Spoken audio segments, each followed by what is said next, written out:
여러분 안녕하십니까? 우리 지역의 현안과 이슈들을 겁없이 물어보고 파헤쳐보고 또 속 시원하게 풀어보는 시간, 지역 밀착 토크쇼 헬로 이슈 토크입니다. 이슈 토크에서는 1년여 앞으로 다가온 21대 총선과 관련해 각 정당의 준비 상황 점검해보는 시간 마련했는데요. 오늘은 첫 순서로 민주당의 전략과 분위기가 어떤지 알아봅니다. 더불어민주당 충남도당 위원장이신 어기구 의원 모셨습니다. 의원님 안녕하세요. 네, 안녕하세요. 예, 오랜만에 나오셨는데 어떠신가요? 네, 좋습니다. 아주 반갑습니다. 예, 들어가기 전에 저희가 꼭 각오를 물어보고 시작을 하잖아요. 네. 어떤 각오로 오셨습니까? 네, 오늘 또 거침없는 질문에 거침없이 답할 각오로 왔습니다. 네, 총선인데 괜찮겠죠? 네, 앞으로 더 자주 네.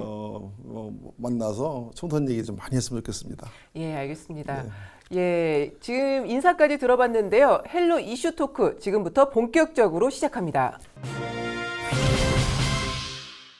의원님, 지금 더불어민주당이 각 정당에서는 처음으로 공천 룰을 정했습니다. 1년여 앞으로 좀 다가온 시점에서 가장 빨리 정했는데 어떤 내용인가요? 네, 저희들이 가장 먼저 정했는데요. 저희들이 오랫동안 준비해 왔습니다. 이 선거 1년 전까지는 정말 모두가 예측 가능한 공천룰을 만들어서 공포를 하자 이렇게 해서 쭉 해왔던 것이고요. 아마 주요 내용들은 전략 공천을 완전히 배제하고 가능한 전부 다 경선을 통해서 후보를 선출하자 이런 내용이 골자입니다. 예.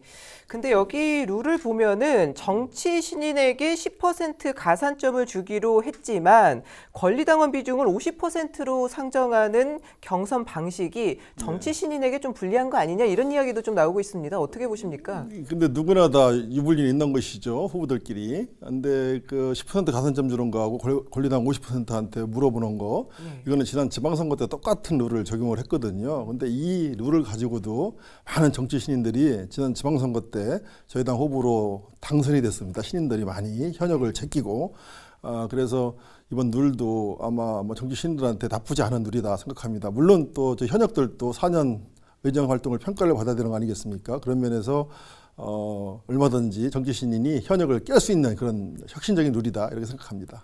저희가 좀 거침없이 물어보는 건 알고 계시죠? 네. 의원님 지역구는 어떻게 되는 건가요?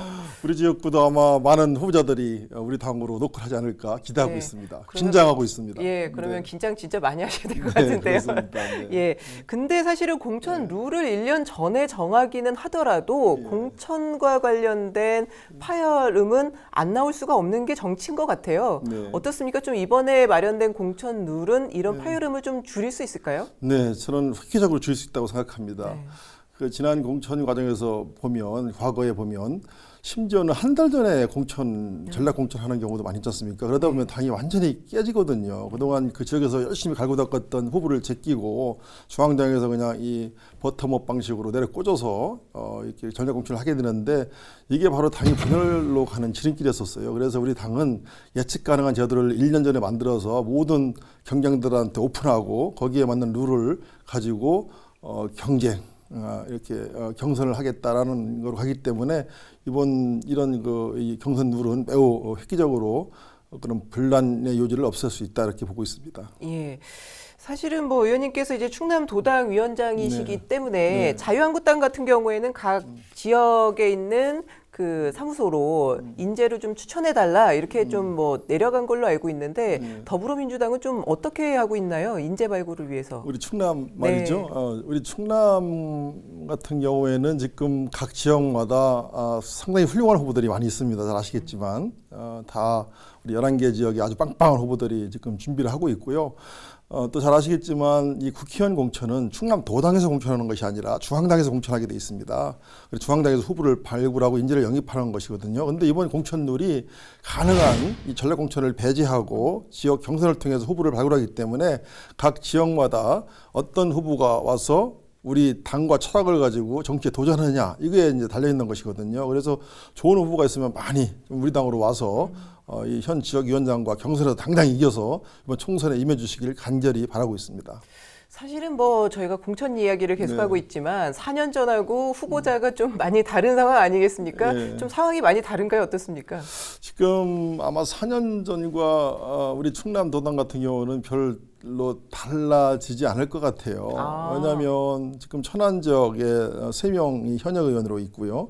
또 아산은 이제 강훈식 의원이 현역에 있고 또 복귀왕 우리 시장이 지금 청와대에서 비서관으로 지금 또 좋은 인재 아니겠습니까? 아산 시장 출신이고 지금 청와대에서 또 차곡차곡 또 이 정무 능력을 지금 쌓고 있는데요. 또 복귀왕 시장이 아마 아산 쪽으로 출두를 할 것 같고 또 지금 나수열 정무부지사가 보령서천에 출마를 하실 준비를 하고 있고요. 또 조항기 청와대 비서관이 서산 쪽에 태안 쪽에 출마를 준비하고 있고 또 박수현 국회의장 비서실장이 지금 공조 부여 이쪽으로 출마를 준비하고 있는 거 아니겠습니까? 그렇게 되면 정말 우리가 충남 지역에서는 막강한 드림팀을 만들어서 정말 저희들이 총선 승리를 위해서 좋은 팀워크가 만들어질 것이다라고 보고 있습니다.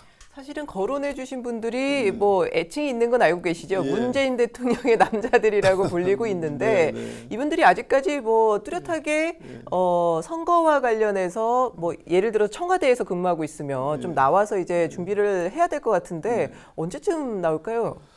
아마 제가 알기로는 추석 전후를 추석을 넘으면 추석 전후를 통해서 다 정리를 하지 않을까 싶습니다.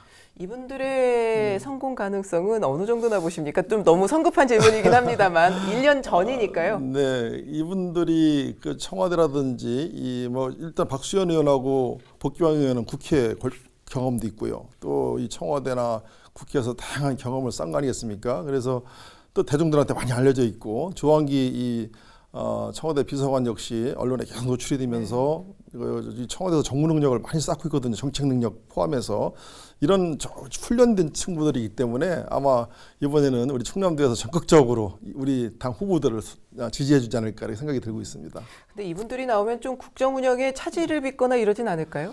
물론 이제 국정 운영의 차질을 비울 수도 있겠죠. 워낙 유능한 사람들이라. 근데 또 이 지역에 와서 우리 도민들의 부름을 받고 또 지역을 위해서 열심히 뛰는 것도 매우 중요하기 때문에 또 이분들이 당선돼야 우리 하반기에 문재인 정부의 국정을 잘 이해하고 있는 사람들이라 문재인 정부한테도 매우 유리하다라고 보고 있습니다. 예. 그 이에 맞선 이제 자유한국당 후보들도 많이 지금 거론이 좀 되고 있습니다. 그래서 뭐 올드보이라고 표현을 많이 하고 있는데 뭐 이완구 전 총리도 그렇고요. 그리고 다시 뭐 이인재 전 의원도 좀 이야기가 나오는 것 같아요. 이런 분들 좀 등판 가능성이나 뭐 당선 가능성 뭐 1년 전이니까요. 어떻게 보고 계십니까? 네, 이거는 뭐 저희 당 일이 아니기 때문에 그렇죠. 저희들이 관심이 없습니다. 없는데 이완구 지사님이나 전 총리님이나 이인재 의원님 같은 경우에는 우리 충남의 소중한 정치인이시죠. 네. 뭐 다시 또 정계에 다시 또 복귀하는 올드보이 좋습니다. 좋은데 저는 가능하면 이제 연세도 많이 됐고 경륜도 많잖아요. 이런 것들을 좀 우리 지역의 후배 정치인들한테 이렇게 좀 물려줬으면 좋겠다는 생각을 갖고 있습니다. 근데 우리 당 일이 아니기 때문에 제가 코멘트할 일은 아니라고 생각됩니다. 예. 네. 예.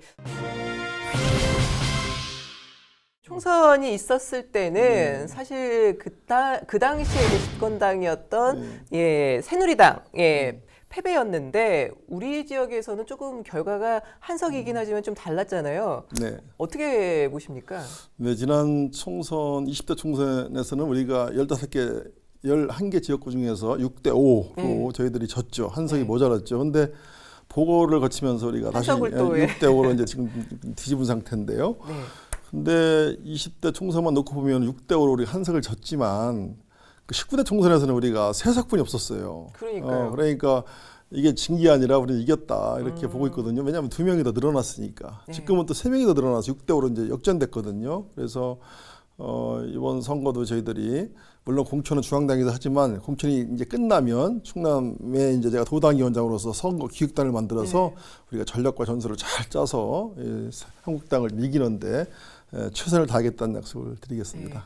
지금 너무 자유한국당 얘기만 하고 있어서 그 나머지 뭐 정의당이라든지 바른미래당이라든지 뭐 정당 내부 사정이 조금 지금 뭐 논란이 계속되고 있는 곳도 있지만 이런 정당들은 내년 총선에서 좀 어떤 위치에 있을 거라고 남해당 이야기지만요. 좀 이렇게 좀 보고 계십니까? 남해당 얘기를 제가 잘 하면 안 되는데요. 네, 정의당도 참 좋은 정당 아니겠습니까? 바른미래당도 마찬가지고요. 다 나름대로 총선에서 살아남기 위해서 아마 최선을 다할 거라고 보고 있고요.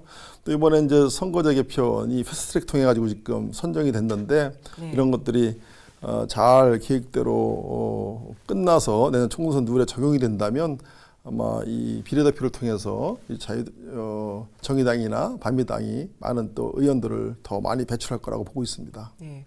근데 사실 충남 지역이 보면은 전체적인 성향이 이 농촌 지역 같은 경우에는 아직도 좀 보수 성향이 강한 게 사실이잖아요.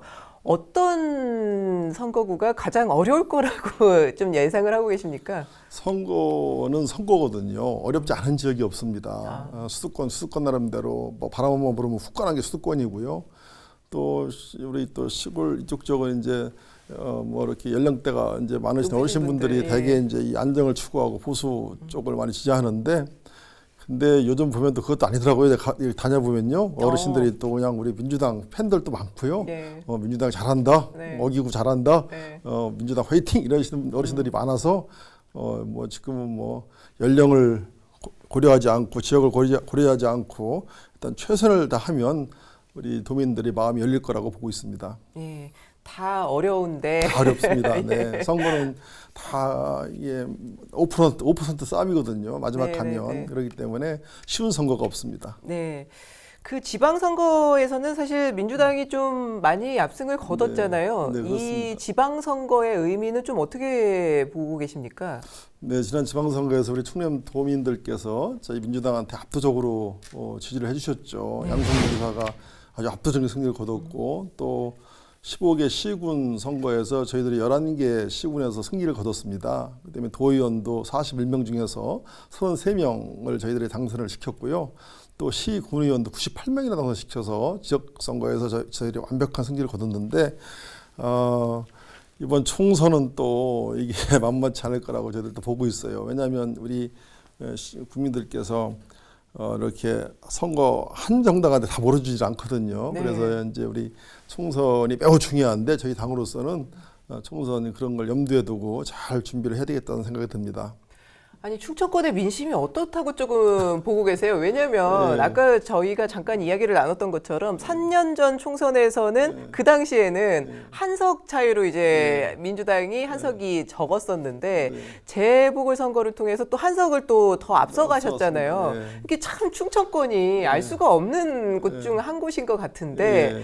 정치인으로서 어떻게 보고 계십니까? 이 충청권을. 아마 이번에는 우리 집권 여당한테 힘을 실어주지 않을까 생각이 듭니다. 그래서 충청권 11석을 저희들이 싹쓸이한다. 네. 이렇게 이런 각오를 가지고 우리 시민들께 다가가겠습니다. 아니 그러니까 이 의원님의 이 자신감의 원천은 어떤 거냐는 거죠. 그런 겁니다. 이 지금 이제 한국당과 우리 민주당과의 이제 큰 대결판이 벌어질 텐데요. 네.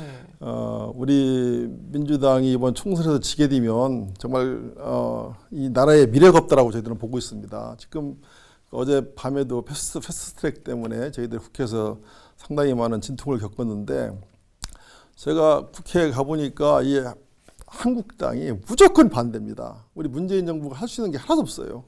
오죽하면 패스트트랙을 했겠습니까? 그냥 논의 자체를 안 하려고 그래요. 무조건 반대. 그냥 뭐 민생, 저희들이 지금 하고 있는 민생 입법, 또 평화 입법, 뭐 개혁 입법 이런 것들이 국회에서 문턱을 넘지 못하고 있어요. 네. 다 완전히 반대거든요. 이걸 다 우리 충남 도민이 보고 계시다. 저는 이렇게 보고 있고요.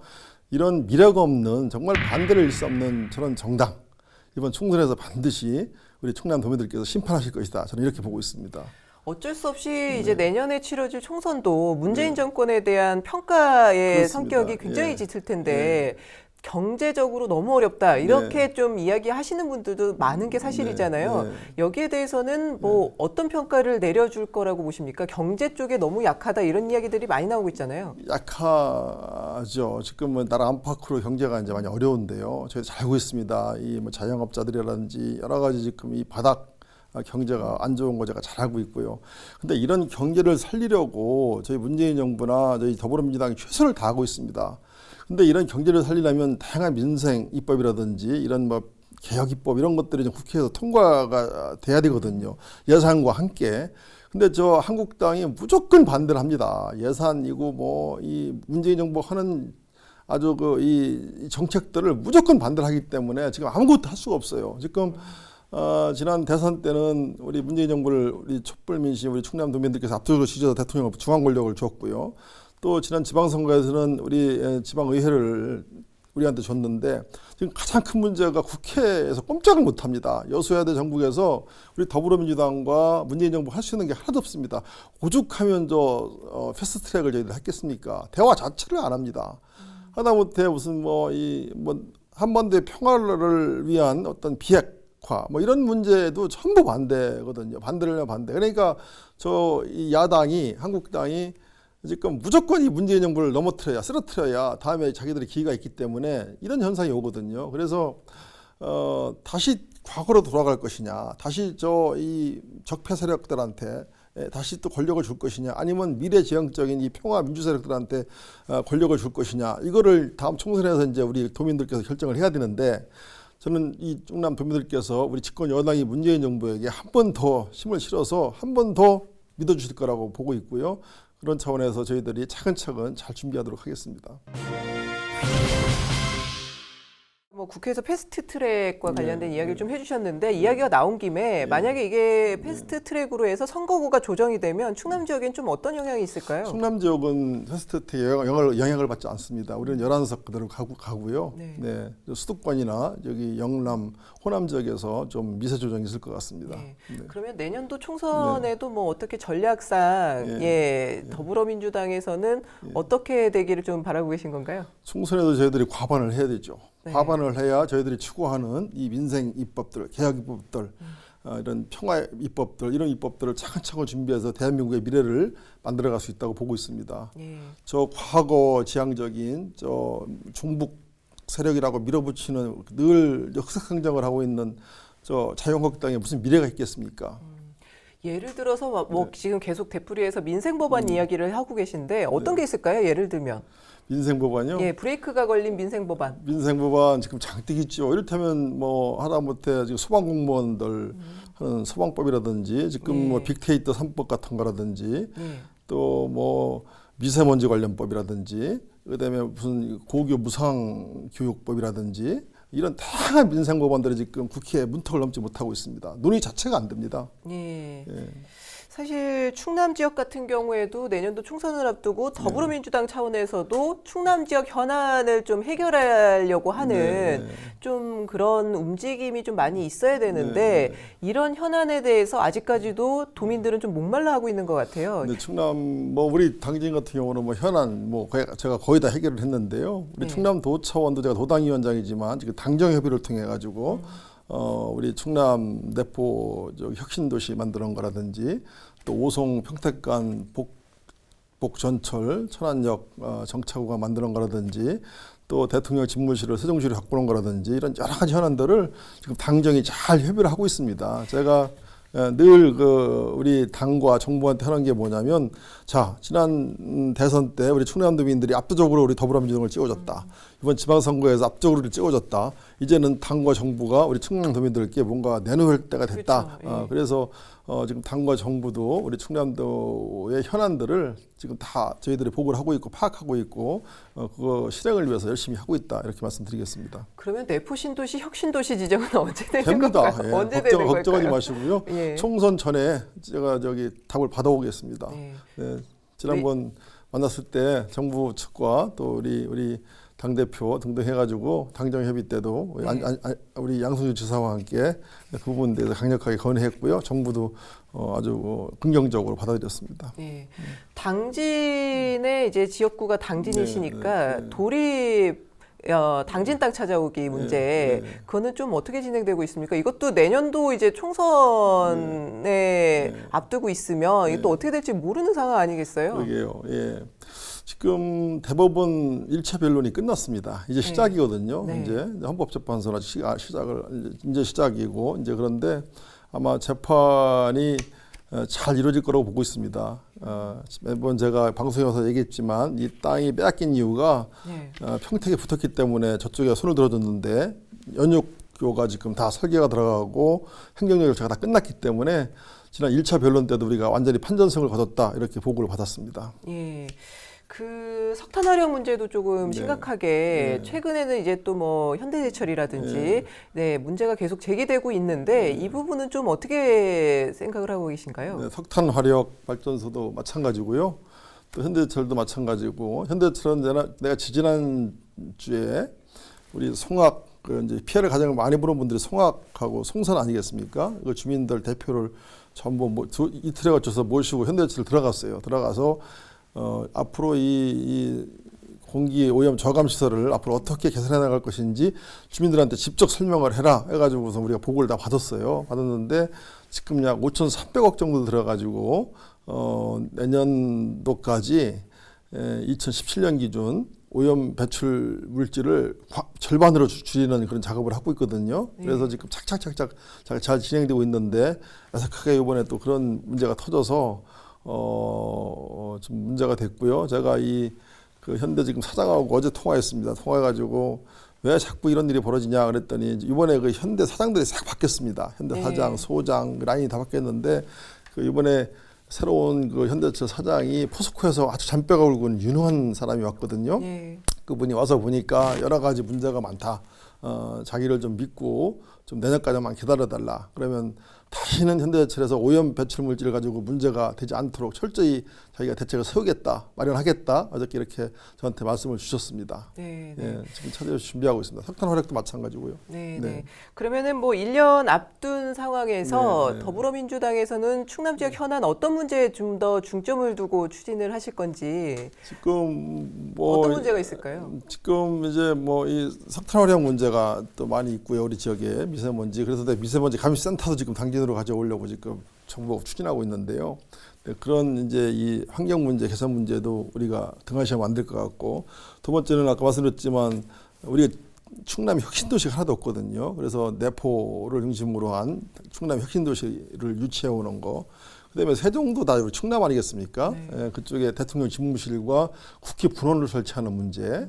또 이 천안에 가면 또 가장 그게 큰 현안인데 오송에서 평택까지 이 지하철이 북북선 절철이 지하로 뚫립니다. 지하로. 워낙 그쪽에 정체 구간이 많기 때문에 지하로 뚫는데 그 가는 노선이 천안에 역이 안 쓰고 그냥 바로 가게 돼 있어요. 그거를 천안역에 이 정착을 만드는 문제, 이런 문제들이 지금 우리 충남의 가장 큰 현안이거든요. 이런 문제를 잘 처리하도록 하겠습니다. 예, 이제 1년 앞뒀는데 어떤 부분들이 좀 변수가 될 걸로 예상을 하시는지 마지막 질문으로 드리도록 하겠습니다. 네, 여러 가지 이 선거라는 건 생물이기 때문에 하루 전에도 무슨 막말이라든지 이런 큰 조그만 실수가 하나 터지면은 선거판이 확 이렇게 뒤집어지는 경우가 있거든요. 앞으로 아마 무수한 변수가 있을 거라고 봐요. 이를테면 남북 문제도 마찬가지고 또 이 정계 개편도 이루어지지 않을까 싶어요. 정계 개편도 여기 미래당에 나간 사람들이 한국당과 이렇게 전복한다든지 또 평화당 이렇게 해가지고 우선 또 짝짓기가, 왜냐면 선거 때 되면 다 이 의원이라는 사람들이 당선인이 목표로 하기 때문에 그런 짝짓기 늘어질 것 같고, 또 이 말 실수라든지 무슨 이런 것들이 늘 도사리고 있거든요. 그래서 앞으로 아주 재미나는 어떤 이런 돌발 변수가 많이 생기지 않을까 싶습니다. 잘 대응하겠습니다. 의원님 이제 선거 얼마 안 남았으니까 조금 더 정치 분석 같은 거를 많이 말씀을 해주시면 좋을 것 같아요. 자주 나와주셨으면 좋겠습니다. 감사합니다. 오늘 말씀 잘 들었습니다. 감사합니다.